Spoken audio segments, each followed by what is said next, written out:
Hello and welcome to this new video of Hobbies In. Today I'm going to show you how to make some pretty lavenders in abstract form using acrylic paints. First of all, we're going to use some greens.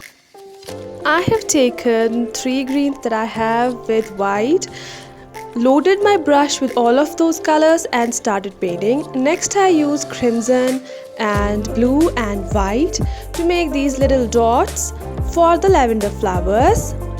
I don't have any technical hand in art and painting, but yes, I can make some abstract paintings. These are inexpensive, colorful and easy to follow.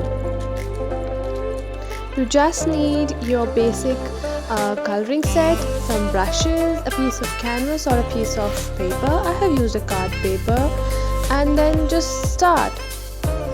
Follow along me and you will find that it's really very easy to make this painting. I have made the background in this painting very light using white and green and little dabs of crimson. Then I have used green color to make some leaves and stalks of these flowers. I have made leaves and flowers darker than the background so that our focus is on the flowers and not on the background. Art is for everyone. You don't know what you can do unless you do it. Do like, share and subscribe. Bye.